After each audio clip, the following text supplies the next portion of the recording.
साध्वी विभा से जानिए ग्रह नक्षत्रों की दशा और जीवन से जुड़ी समस्याओं का समाधान। संपर्क सूत्र 9935111366। ओम नमः शिवाय। एस्ट्रो4u चैनल पर आप सभी लोग का बहुत बहुत स्वागत है।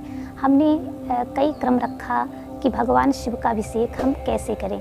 अपनी मनोकामना अनुसार आप जो भी आपके मन में कामना है, जैसे मैंने संतान प्राप्ति के विधान के लिए किस प्रकार के शिवलिंग का निर्माण करके और किन किन वस्तुओं से अभिषेक करने से हमें संतान की प्राप्ति होती है, इसका भाग मैंने रख दिया है। अगर आप लोग उससे न जुड़ पाए हो तो मैं लिंक शेयर कर दूंगी। इसके अलावा मैंने सुख प्राप्ति का भी अभिषेक विधान रखा। तो ऐसे जो भी जानकारी मैंने आप लोग के बीच रखी उन सभी का लिंक मैं शेयर कर दूंगी, आप लोग सुन लीजिएगा। आज जो मैं विधान लेकर उपस्थित हुई हूँ भगवान शिव के अभिषेक से संबंधित ही है, तो बने रहें हमारे साथ, हम आपको शीघ्र बताने वाले हैं।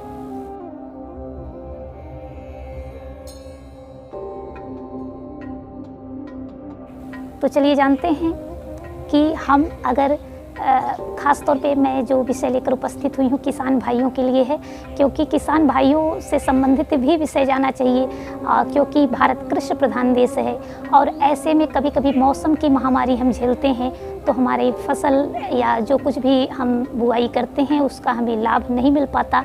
ऐसे में किसान भाई बहुत परेशान होते हैं और उसका खामियाजा संपूर्ण देश भुगतता है, क्योंकि हम सब भी अगर खाते पीते हैं तो किसान बंधुओं की ही देन है। तो उनको सबसे पहले तो धन्यवाद, और उनके लिए ही यह मैं महत्वपूर्ण जानकारी लेकर उपस्थित हुई हूँ।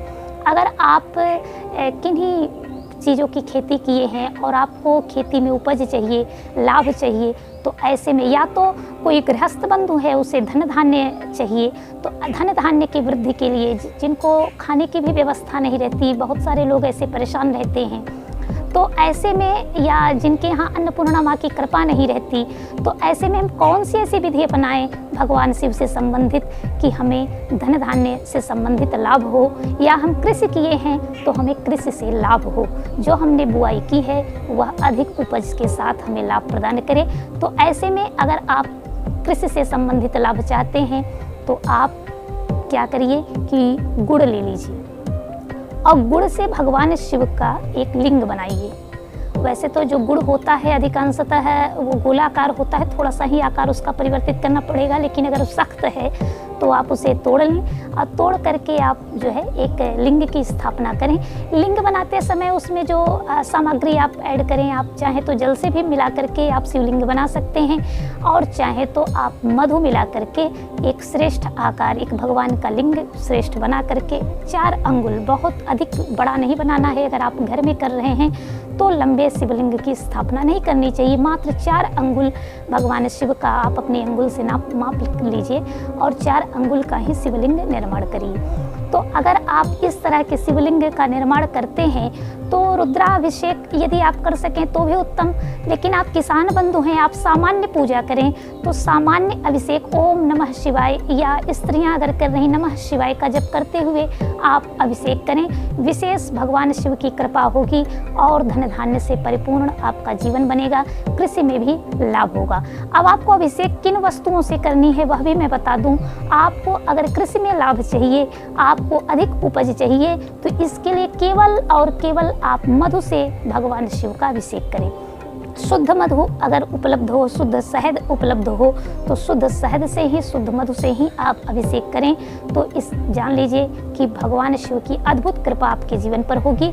ऐसे में जैसे आप ये भी सोच सकते हैं कि भाई हम 108 अगर मंत्र जप करते हुए दें तो फिर इतना लंबा कैसे चल पाएगा मधु। तो आप थोड़ा सा मधु लीजिए, उसमें गंगा जल मिला लीजिए, मीठा जल हो जाए और उसी से करिए, या तो केवल और केवल 5 बार ओम नमः शिवाय का जप करते हुए थोड़ा सा मधु लीजिए और भगवान शिव को उसी से अभिषेक करिए। तत्पश्चात आप जल से अभिषेक करके अपना मंत्र पूर्ण कर सकते हैं। अगर आपके लिए यह जानकारी उपयोगी रही हो तो निश्चित अपने मित्रों के साथ शेयर करें। हमें कमेंट बॉक्स में बताएं कि आपको यह जानकारी कैसी लगी। बने रहें हमारे साथ। हमारे चैनल को अगर आपने अब तक सब्सक्राइब न किया हो तो कृपया सब्सक्राइब कर लें, बेल आइकन भी दबा दें, जिससे हमारे हर आने वाली वीडियो की जानकारी आप लोगों तक पहुंचती रहे। अगर निश्चित मैं आप लोगों के लिए अच्छी जानकारियाँ ले आने का प्रयास करती हूँ, धार्मिक जानकारियाँ। तो धार्मिक जानकारियों के लिए अवश्य हमारे चैनल से जुड़ें। आप लोगों का दिन शुभ हो, मंगलकारी हो, जीवन मंगलकारी हो, शुभम भूयात्। ओम नमः शिवाय।